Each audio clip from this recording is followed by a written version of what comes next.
My name is Autumn Shoscheck, and I live in Venetton in northwestern Chemung County. And the reason I got involved in this issue is because my parents signed a lease in 1999, and Fortuna Energy Company put a Trenton Black River gas well on our family farm in 2005. I think that having experienced and dealt with gas development for the past 5 years put us slightly ahead of the curve when we first became aware of the big Marcellus-shale unconventional gas play sometime this summer.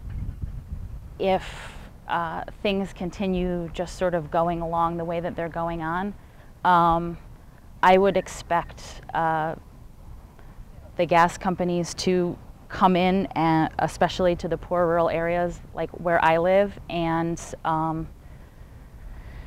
develop it to the maximum possible extent that they can. And that because the state is unprepared, and certainly our towns and counties are unprepared, that there's going to be a lot of negative impacts that people are going to find hard to live with. On our gas well, which was at the time it was drilled, the highest producing gas well in the history of New York State, a 640-acre unit went under the village of Venetton, and 130 families received royalties and benefited from it.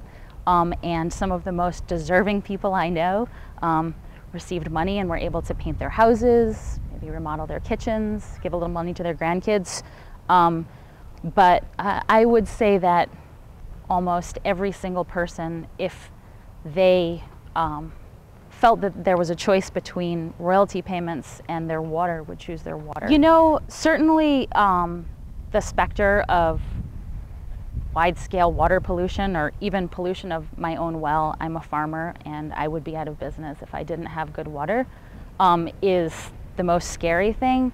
But honestly, I live a mile north of the Millennium Pipeline, and this summer, while construction was going on, they were using our road to get to their staging ground, and there was a 10-wheeler or heavy equipment hauling truck or busload full of Oklahoman pipeline welders or pickup trucks going by. Literally, one time I counted every 3 minutes, and we live on a narrow macadam dirt road right on the road. I didn't want to live there at the time. Just quality of life, I think, is a big thing too. It's really hard to get information that you trust.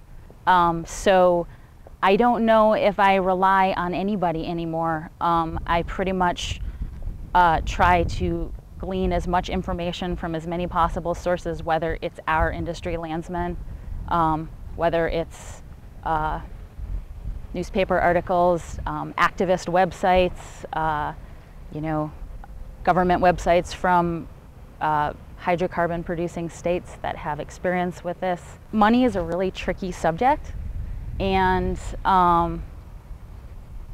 so is fear.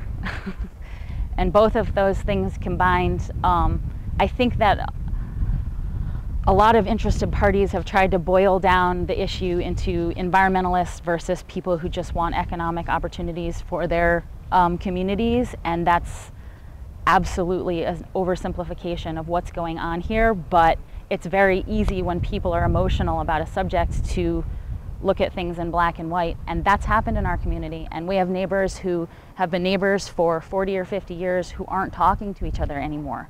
From my perspective, the way that you find common ground is to reconnect with your community. A lot of these communities are, I don't know how to put it exactly, but they're not strong communities. They're economically depressed.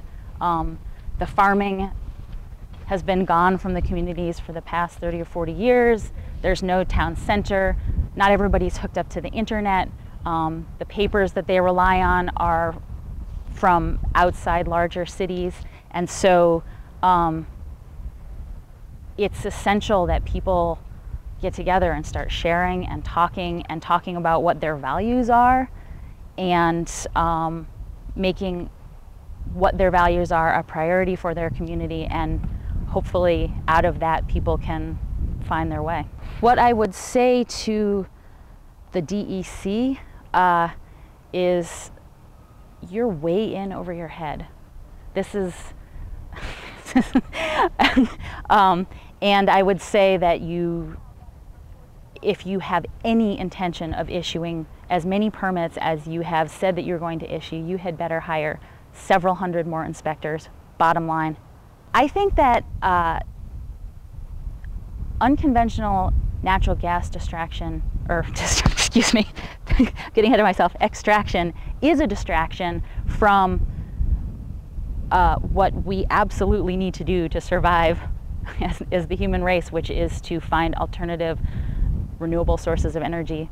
And the longer we wait, the less well off we're going to be. There's a huge amount of energy and environmental risk that goes into unconventional natural gas extraction, and subsidizing industries' pollution is going to cost us a lot of money that we should be spending on developing renewables.